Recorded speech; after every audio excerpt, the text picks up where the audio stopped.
yourself and going through what you're talking about? For everybody who does not know me, my name is Amy Villaroya. I'm the nurse practice specialist for ICU and for West Telemetry. About 3 weeks ago, I asked Amy also to be my proctor and mentor for my 2 courses in University of Texas, Arlington. And it was timely because we have been discussing that we need to do a presentation on rapid response team. And so I took the opportunity. My assignment is not due till about 2 weeks from today, but it is an opportunity to inform you about rapid response team. So we have set objectives in the guideline. I don't have to belabor. You can read that, but I would like during the case presentation, it's good to appraise the differential diagnosis on the patient's case study, relate the physiological signs and symptoms with vital signs and the criteria of RRT, and hope that the nurse can construct some good information what to do in the future should this thing happen.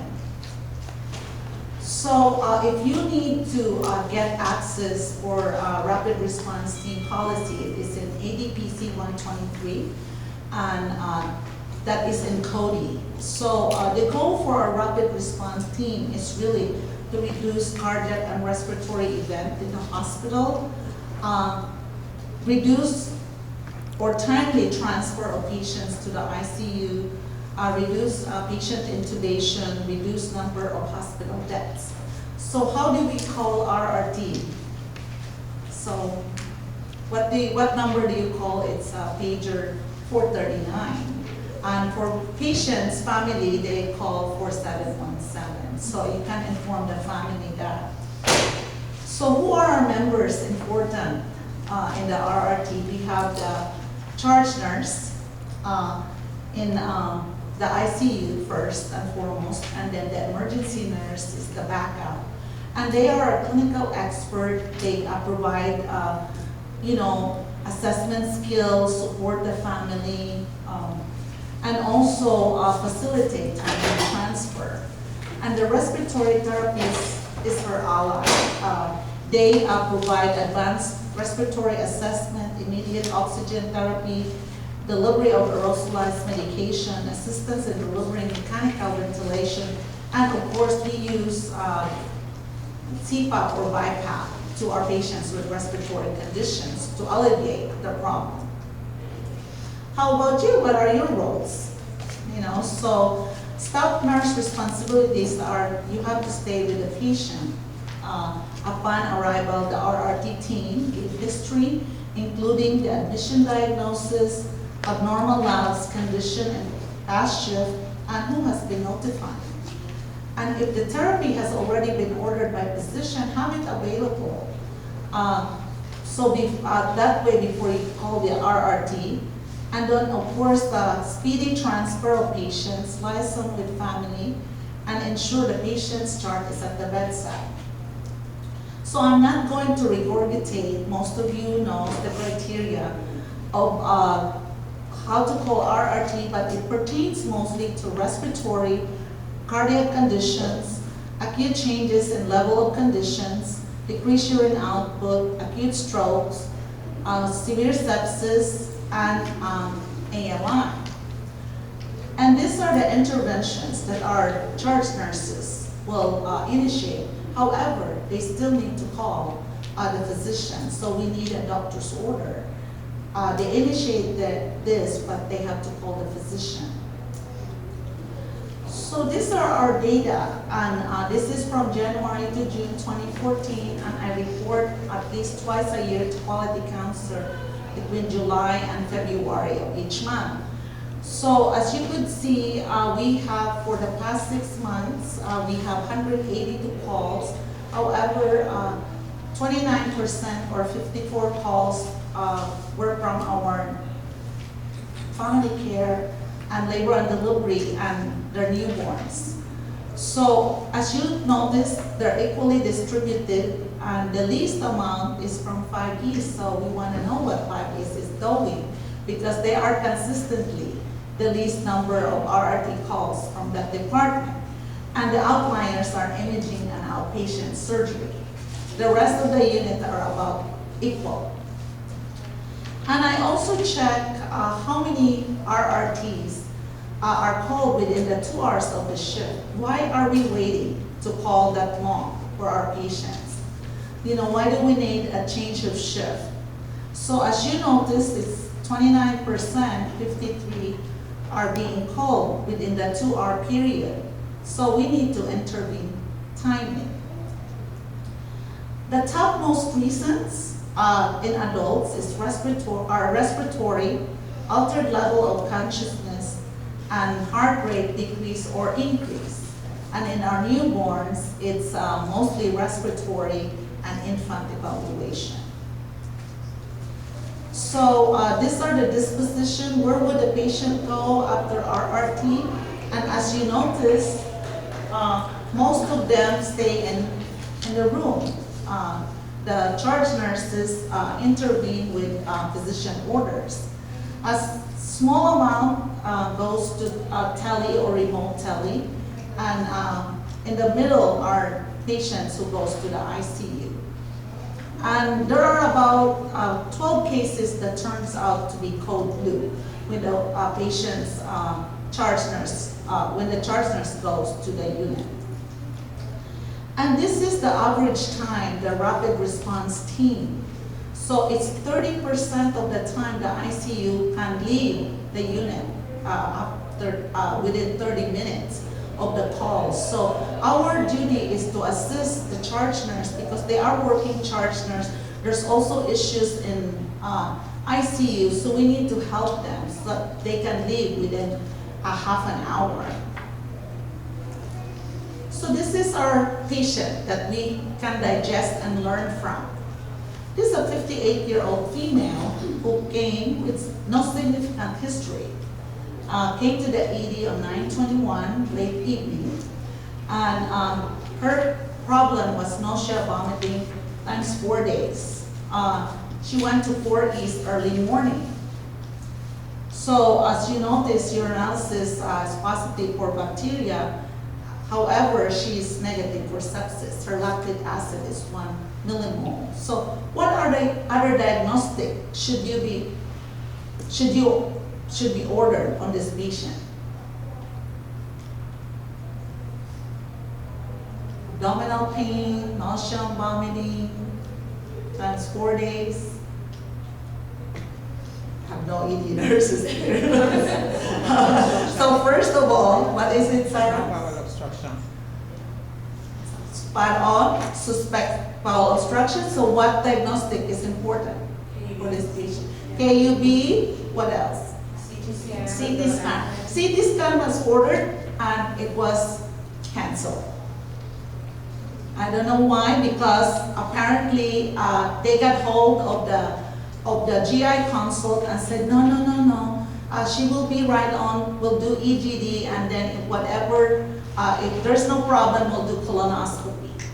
So by noon, she was in the endoscopy. Around 4, she was back.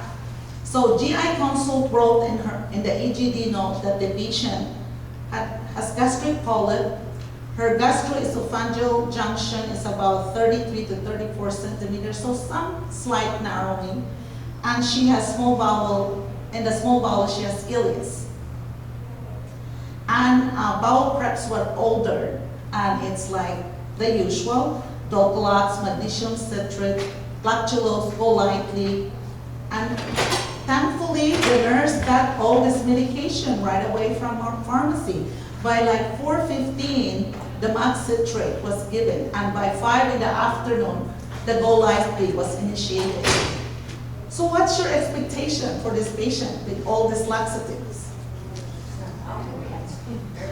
There should be lots of bowel movement, diarrhea, and all. That's the expectation, correct? Thank you, David. However, there was no patient's response. Night shift came.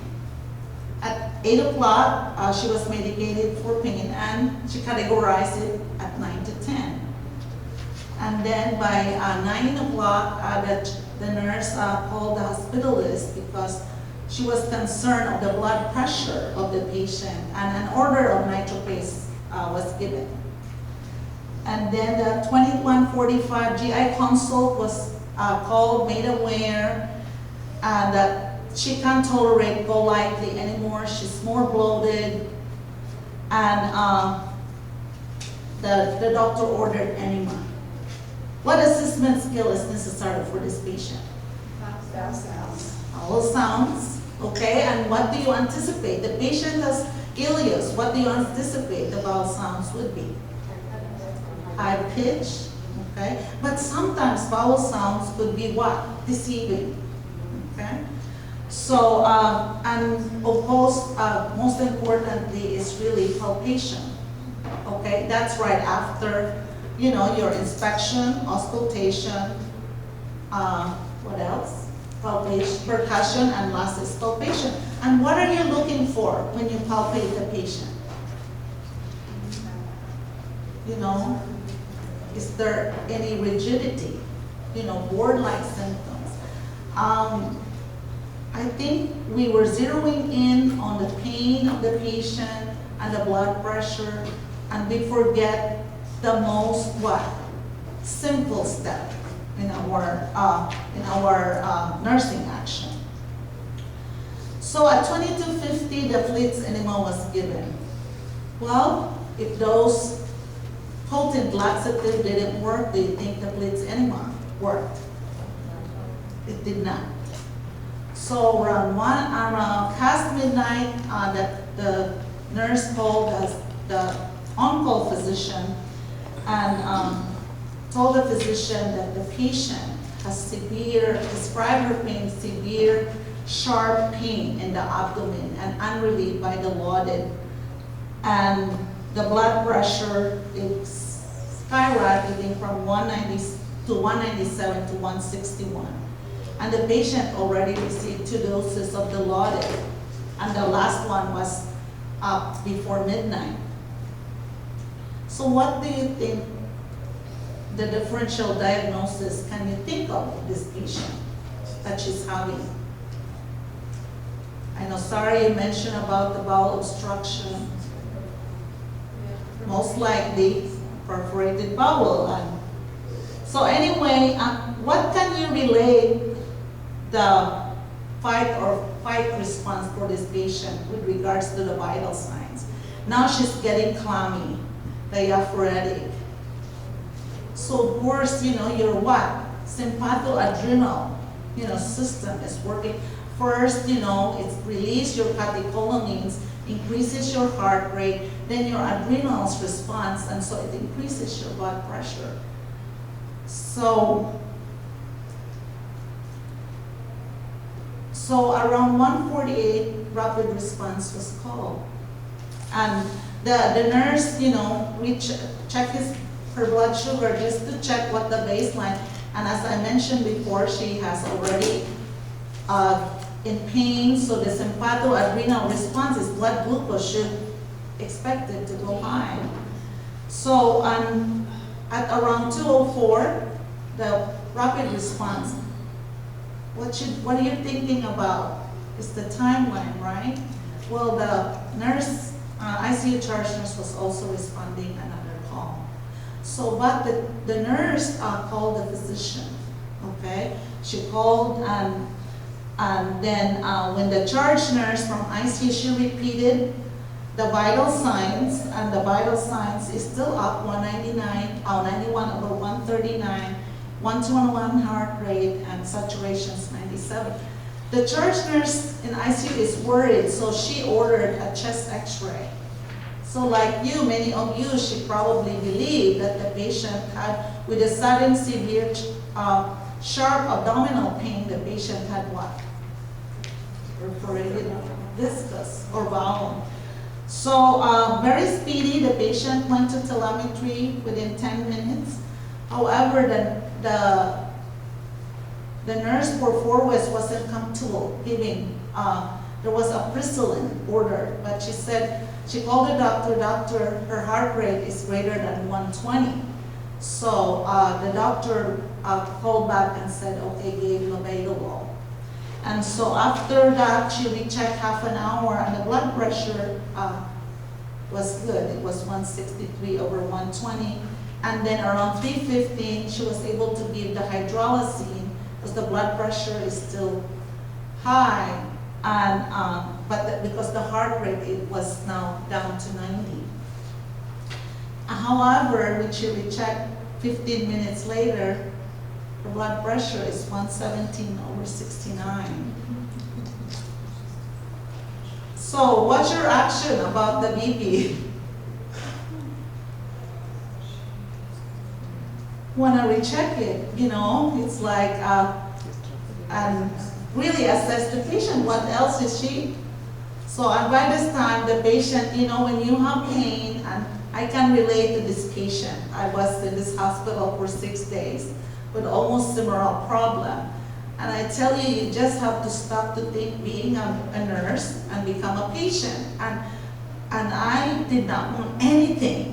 I was like, they're offering me anything, but this patient, she exhausted, her stamina. And so she wasn't really and then she got, in addition, I did not include that, she did get the lauded 2 milligrams. So that's a combination. So anyway, at 3:43, the 4 West nurse received a call from night shift radiologist. So she related to the on-call physician and immediately said, transfer the patient to ICU. So the charge nurse for West, she did relay the information to the surgeon. However, the surgeon said, the patient does not need immediate surgery. I will see her in the morning. So was the surgeon's response appropriate? What should be followed after the surgeon's conversation? I mean, if it was your mom, I would not say that's appropriate. If it was my mother, that would not be appropriate. It would not be appropriate for anybody. Yeah. Because you already got a call from an emergent consult. So if you have that's the clue, emergent consult. So we should have activated what? Our escalation of command. So, however, the patient turned sour and ended up in some ICU. So just some reflective, did the primary nurse do a good job and presented the problems effectively to the physician? I think she did. She really tried her hardest. She conveyed about the blood pressure, the sudden severe sharp pain of the abdomen. She tried, but it seems like that wasn't, the actions on the physician was different. And sometimes being a nurse, you kind of set it back, but what could we have done? So now that we know the differential diagnosis is there anything we can suggest for that patient? When we have she's not responding to the laxatives given for bowel prep, the CT scan was canceled, even though she's going for colonoscopy, but could they really do colonoscopy? She wasn't clean. She didn't have. So there should be an alternative.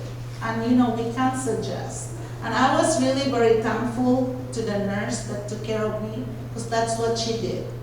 She told the physician she's miserable, she needs something else other than pain medicine, and that's how the CT scan. If the CT scan was ordered sooner, then later we could have picked up the ruptured discus.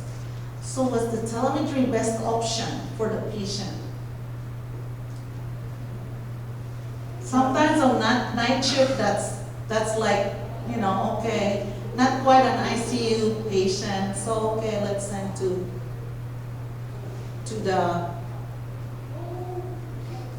telemetry. So And if you were the charge nurse, giving the information, what's different would you do? I think I would have pushed the CT scan. I think I would have pushed it more. Called the primary doctor and said, you know, she has no results, her abdomen is distended. Yes.